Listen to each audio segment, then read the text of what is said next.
I am about to perform the most unethical experiments known to man. So I've created this interesting little Worldbox world here. Very, very interesting.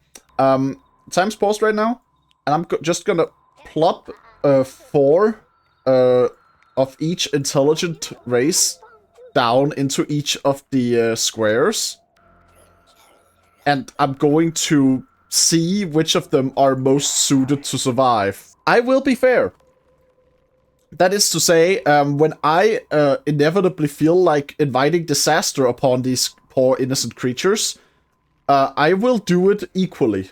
So we have these 4 kingdoms. Just gonna rename them so it's easier to keep track of. The human land, the elf land, the dwarf land, and last, but of course not least, Ohio.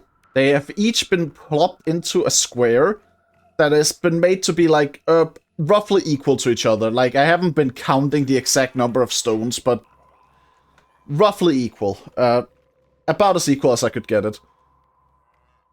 It's forest soil, which means that luck will play a part in this. And you know what? Just to make things completely fair, revolts are now enabled. Humans seem to be gathering both all kinds of resources. Same is going on with the elves, building houses, gathering resources. The orcs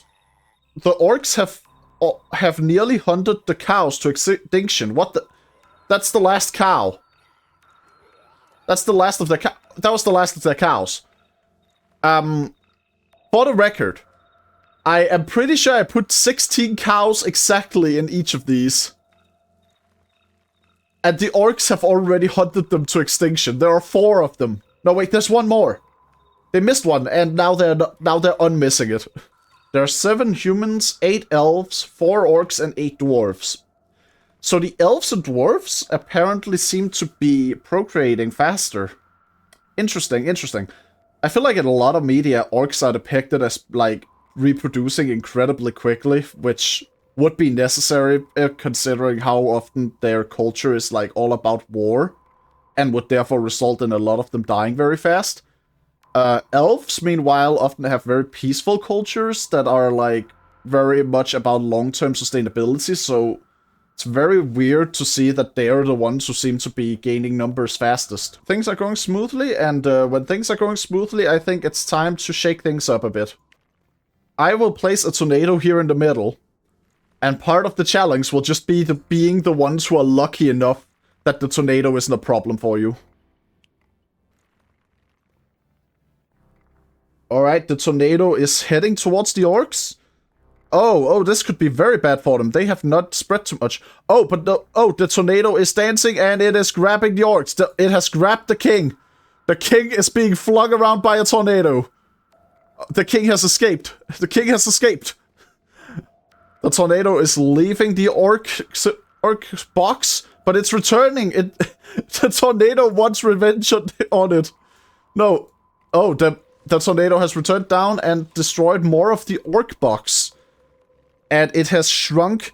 It feels like the orcs are the ones who got the worst here. I am guessing I can just officially declare that in terms of luck, the orcs are losing hard. The dwarves and humans and elves are all expanding at a decent rate. Oh, the elves are building some larger houses now too. Everyone else just has those like small tents. The elves actually have like a couple of larger huts. Interesting, interesting. Humans have invented weapon production before they invented better houses. Just gonna connect these 4, because I have a feeling that in the long term I want to do something that requires them to be connected. Well, the orcs have actually started getting more of themselves. They were stuck at 4 for a good while. So that's something. With times 5 speed, we can see that the elves have nearly gotten to 40 people in their population, which incest is rampant in all these cities, because I started them with only 4 people. Alright, dwarves have also got nicer houses. Orcs are beginning to upgrade. They're not just content to stick to tents. Interesting, interesting. Now, let's pause. I think it's about time that we start expanding the areas that this little game takes place over. So now all of them will gain access to this crystal biome. It has some gold in it, so this is purely a net gain for all of them. We're just gonna see how they handle having them extra territory. A new alliance was formed. Wait, an alliance was formed? How? You're separated by mountains. How can you have any opinions on each other? You can't even meet. Alright, everyone except the orcs are very keen on expanding into this territory. The orc king seems to be inspecting it, but they're not, they haven't settled. I think that maybe we should have a dragon in this world. The dragon is going straight for the orcs again. My god! Why? The orcs are losing out completely in the luck category. Like, I've spawned 2 roaming, like, threats so far, and both of them have gone straight for the orcs.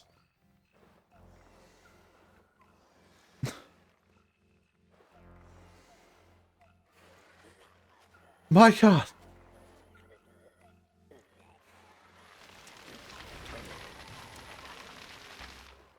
The other 3 have yet to actually be affected unless I'm doing something in all boxes. This is actually a bit wild, yeah. The orcs are taking some heavy damage. This is gonna drastically reduce their chances to win. The King of Ohio is dead! I genuinely feel a bit bad for the orcs. I'm just gonna, like, grab the dragon here. This is not intended to be a biased, to be like a biased thing, but the orcs have gotten the worst of it both times I spawned something that was just roaming. And the dragon is immediately going towards them again. Oh my... I don't want the competition to just be over so quickly. Like, holy crap, dragon, stop. Go away. Well, the orcs are alive enough that they can rebuild. I'm expanding everyone's territories again. This time I'm expanding it all into the little hellscape I've been making for them. I figure that might be a fun little place for them to go. There are 6 orcs left in Ohio. 7. I'm just gonna make whatever I do next everyone's problem. Which is to say, everyone gets a forest fire. That did not spread as much as I thought it would. Okay. Actually a bit disappointed there. Okay, I still want a fire disaster, so everyone just gets a demon. For all the flaws of their culture, the orcs do seem to be handling the attack well. The King of Ohio is dead. There's a new King of Ohio. Also, Dwarfland lost their king, but aside from losing their king, they seem to have handled it all well. So have the humans, and the elves are just absolutely ganging up on this creature. Oh my god, they have a war party. Oh my god. The King of Ohio is dead again. Did the demon get pushed into the mountains and is like dying from suffocation now? What is happening? The King of Ohio is dead. Yeah, okay, I'm not... look, this was an equal disaster. I'm not gonna bail the orcs out of it. This might be the end of Ohio. Actually, so the orcs actually barely seem to be bothering with the demon anymore. Life just goes on in Ohio. This is just dead life now. So since the skeletons are misbehaving in the middle, as always, maybe I should repurpose the middle a bit. I think I have an idea. Just gonna erase all life forms that are already here. It's gonna be an enchanted biome. So here in the middle, I am creating what will essentially be a little paradise. And if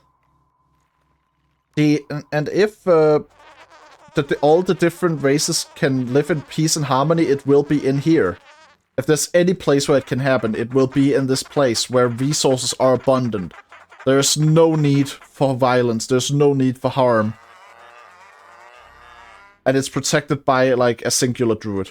I think that things are expanding a bit too fast. It's about time we have it.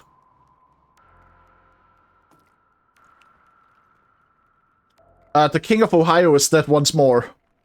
We're gonna have to get a new king. Time has progressed quite a bit now. They've all had some time to recover and rebuild. The scars of past disasters may be slightly more forgotten now. Which means that it's now the perfect time to reopen those scars by having a meteor strike at the in the middle of the nameplate for each capital.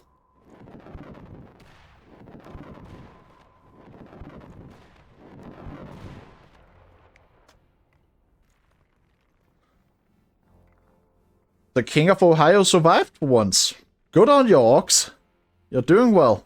The King of the Orcs, instead of helping out with their fucking civilization's development and survival, they're busy throwing magic attacks over the mountain wall to hit the sheep.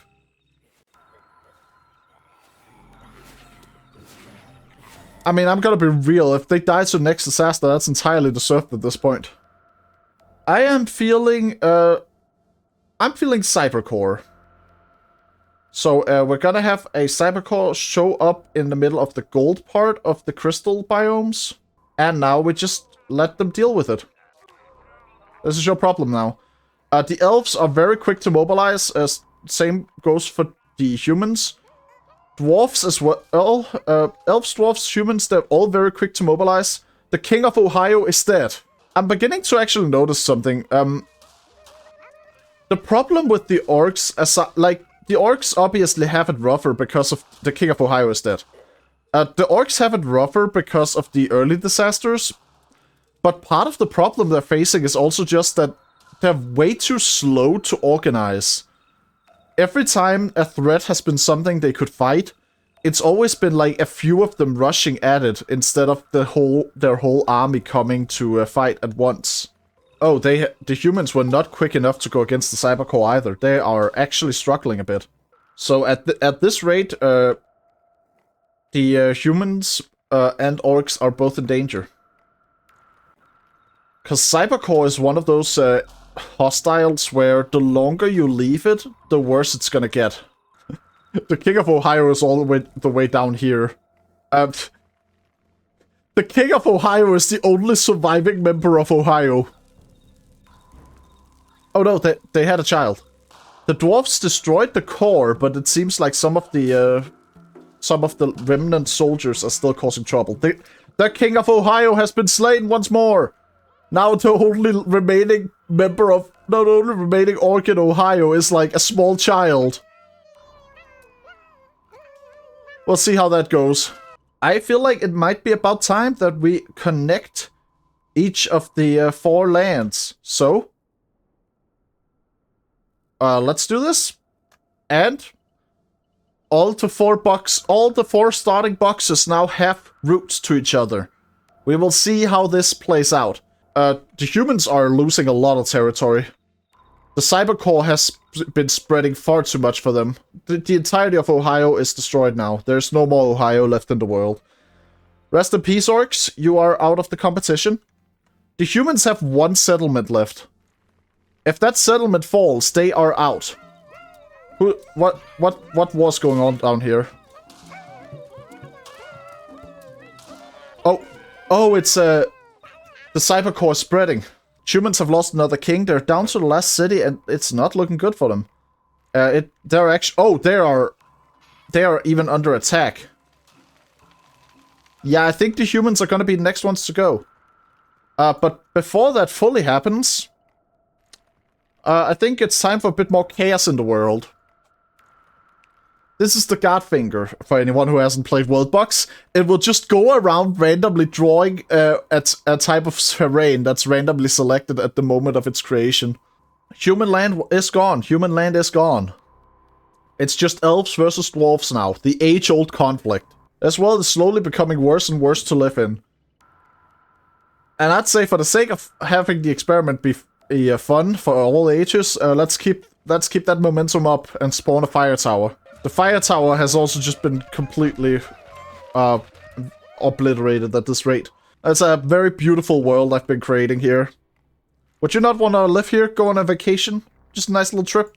And finally, the final disaster from which none will escape. Nanomachines, son. Let us see how it goes. Again, it's not about surviving overall. Like, I don't expect these civilizations to live in the long term. I just expect them to survive longer than each other. Whichever civilization still has their nameplate by the end of this, or loses their nameplate last, is the winner.